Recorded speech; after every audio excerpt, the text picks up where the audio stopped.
Bismillahirrahmanirrahim. Assalamualaikum warahmatullahi wabarakatuh. Perkenalkan, nama saya Nokti Kunda Ilahi. Saat ini diamanahkan menjadi Kepala Sub Bidang Pembukuan dan Pelaporan Pendapatan pada Badan Pengelolaan Keuangan Daerah Provinsi Bengkulu. Dan saat ini merupakan salah satu peserta pelatihan kepemimpinan pengawas Angkatan 1 tahun 2021. Kali ini saya akan menyampaikan laporan aksi perubahan saya dengan tema optimalisasi peningkatan penerimaan retribusi daerah melalui aplikasi e-pendapatan.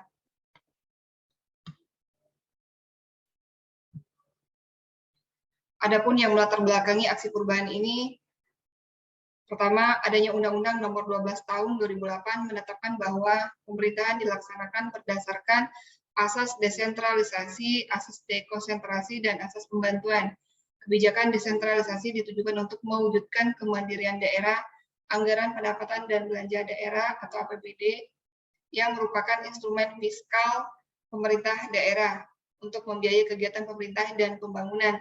Kebijakan fiskal diarahkan pada optimalisasi fungsi dan manfaat pendapatan dan belanja daerah dalam rangka tercapainya tujuan pembangunan. Pada sisi pendapatan, kebijakan diarahkan pada optimalisasi pendapatan asli daerah atau PAD.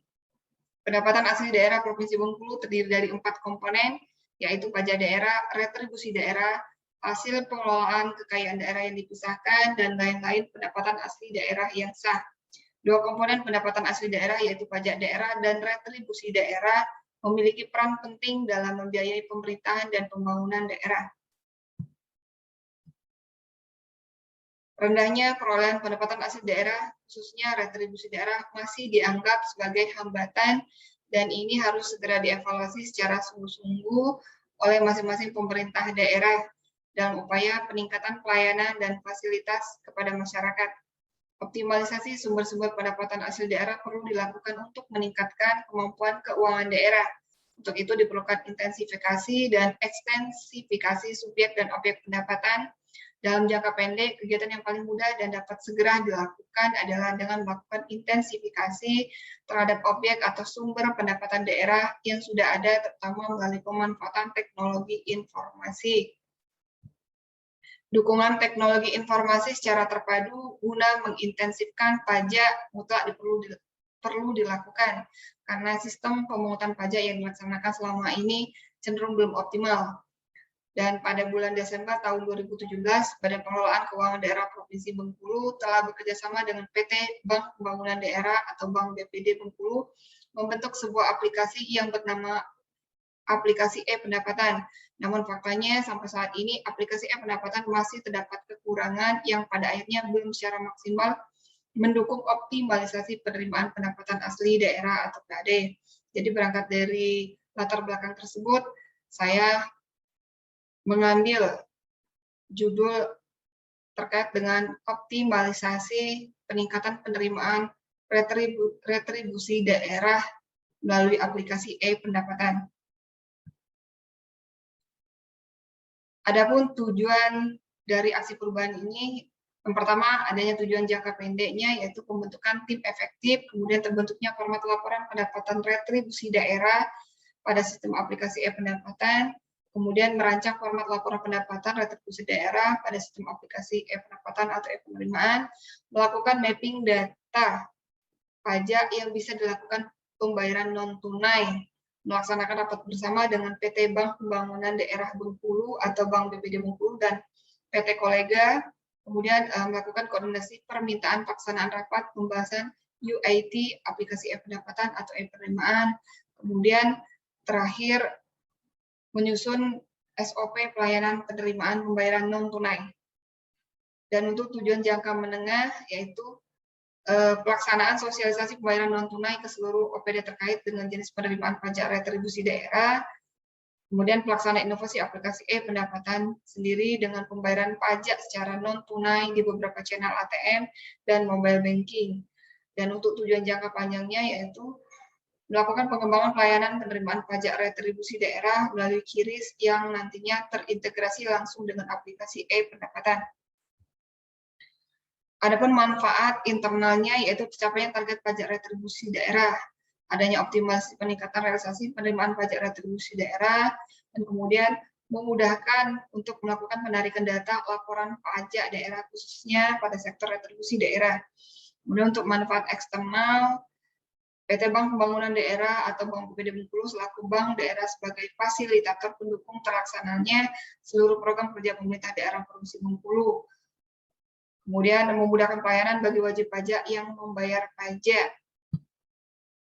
Adapun strategi penyelesaian yang akan dilakukan yaitu dengan melalui inovasi pengembangan aplikasi pendapatan diharapkan dapat meningkatkan pelayanan penerimaan pajak retribusi daerah sehingga serapan terhadap realisasi anggaran pendapatan dari sektor retribusi daerah bisa meningkat.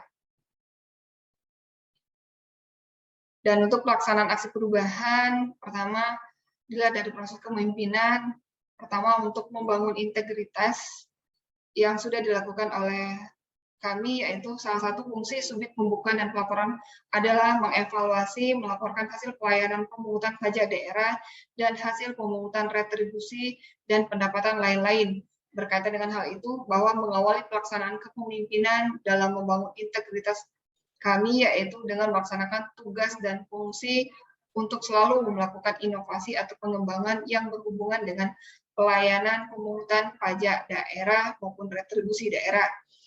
Kemudian dibentuknya surat perintah tugas tim efektif pelaksanaan aksi perubahan kinerja pelayanan publik dalam pelatihan kepemimpinan pengawasan Angkatan 1 tahun 2021 ini. Dan untuk pengelolaan tim, kami melakukan atau membangun pola komunikasi yang baik, menciptakan keterbukaan, keakraban, kekeluargaan, namun tetap pada porsi sebagai pemimpin. Setelah itu, adanya keterkaitan dengan pihak mitra seperti PT Bank Pembangunan Daerah atau Bank BPD Bengkulu mengharuskan kami untuk membangun tim jejaring dan dilaksanakan dengan baik.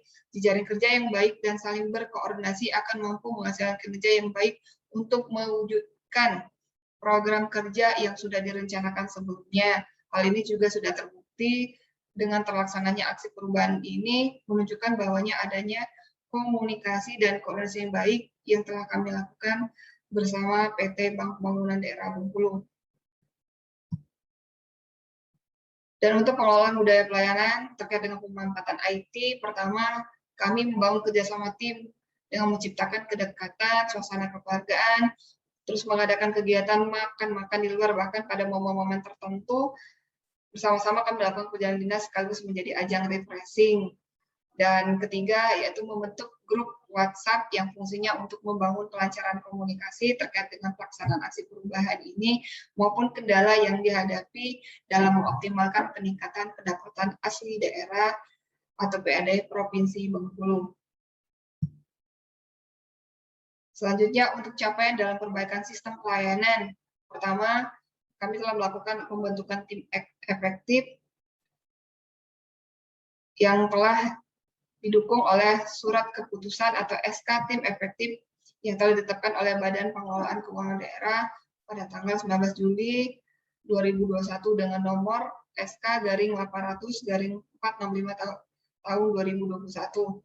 Selanjutnya tahap yang dilakukan yaitu melakukan mapping data objek pajak, pembayaran non tunai dan merancang format laporan pendapatan retribusi daerah pada sistem aplikasi e-pendapatan serta konsultasi dengan mentor terkait data objek pajak retribusi daerah yang telah kami lakukan yaitu pada hari Rabu tanggal 21/2021 kami mengadakan rapat internal pada sub bidang pembukuan dan pelaporan pendapatan yang pesertanya merupakan anggota tim efektif.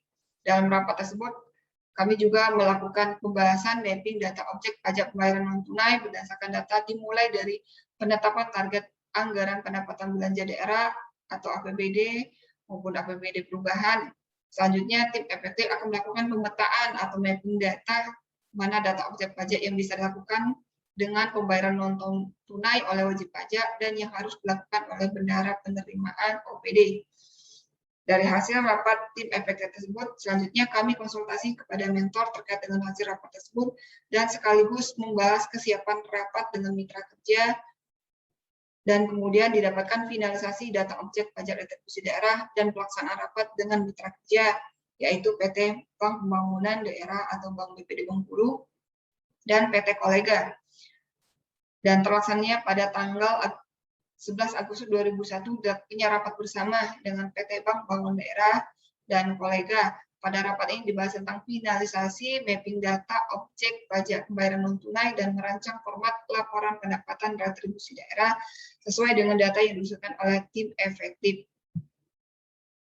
Kemudian tahap selanjutnya kami melaksanakan rapat bersama dengan PT Bank Bangun Daerah atau Bank BPD Bengkulu dan PT Kolega. Dalam agenda rapat bersama pada hari Senin tanggal 23 Agustus 2021 dibahas kembali atau difinalkan kembali kebutuhan data yang berkaitan dengan pengembangan channel pembayaran non-tunai tersebut, baik dari finalisasi data objek pajak retribusi daerah, format laporan maupun persiapan uji coba pembayaran non-tunai melalui gerai ATM dan mobile banking. Selanjutnya, kami melakukan koordinasi permintaan pelaksanaan rapat pembahasan UIT aplikasi e-pendapatan atau e-penerimaan. Dan pada hari Selasa tanggal 31 Agustus 2021 dilaksanakannya rapat UIT sekaligus menjadi pelaksana uji coba pengembangan aplikasi e-pendapatan atau e-penerimaan dengan penambahan pembayaran channel melalui gerai ATM dan mobile banking, di mana pada acara rapat tersebut dalam hal ini Kabit telah melakukan uji coba langsung pembayaran terkait dengan pembayaran non-tunai di gerai ATM. Dan untuk dokumentasinya nanti bisa dilihat langsung di laporan kami. Kemudian terakhir yaitu penyusunan SOP. Ketika rapat tersebut dilaksanakan menjadi pelaksanaan uji coba pengembangan aplikasi e-pendapatan dengan penambahan pembayaran channel melalui gerai ATM dan mobile banking tersebut, sekaligus dilakukan juga pelaksanaan penyusunan SOP tentang standar pembayaran program aplikasi e-pendapatan melalui ATM dan mobile banking. Kemudian untuk manfaat aksi perubahan, yaitu manfaat aksi perubahan pada pelaksanaan pengembangan aplikasi e-pendapatan dengan melakukan penambahan pembayaran penerimaan retribusi daerah dengan cara mengunjungi gerai ATM dan mobile banking. Adanya penambahan cara pembayaran ini menjadi sebuah inovasi yang tentunya dapat mempermudah bagi wajib pajak dalam membayar pajak khususnya pada sektor retribusi daerah, di mana sebelumnya pembayaran pajak retribusi daerah ini hanya bisa dilakukan dengan mendatangi bank, berhadapan dan mengantri dengan waktu yang terkadang cukup lama di teller. Hal ini tentunya akan sangat membantu bagi wajib pajak untuk melakukan pembayaran yang memang sangat efektif dan efisien, sehingga adanya pengembangan penambahan pembayaran ini diyakini dapat mengoptimalkan atau meningkatkan pendapatan asli daerah atau PAD. Kemudian untuk keberlanjutan aksi perubahan, dengan telah berjalannya aksi perubahan pada tahap jangka pendek sebelumnya, yaitu dengan pengembangan aplikasi e-pendapatan dengan melakukan penambahan pembayaran penerimaan retribusi daerah melalui gerai ATM dan mobile banking. Pada tahap selanjutnya akan dilakukan sosialisasi terhadap cara pembayaran ke seluruh organisasi perangkat daerah atau OPD yang ada di Provinsi Bengkulu. Kemudian pada aksi perubahan selanjutnya juga akan dilakukan pembayaran melalui QRIS atau Quick Response Kode Indonesia Standar, di mana QRIS ini adalah standarisasi pembayaran menggunakan metode QR Kode dari Bank Indonesia yang tujuannya melakukan pelayanan dengan cepat dan terjaga, dan nantinya pembayaran QRIS ini juga akan terintegrasi langsung dengan aplikasi e-pendapatan. Baik, demikianlah pemaparan dari kami. Lebih dan kurang kami mohon maaf. Kami akhiri. Wassalamualaikum warahmatullahi wabarakatuh.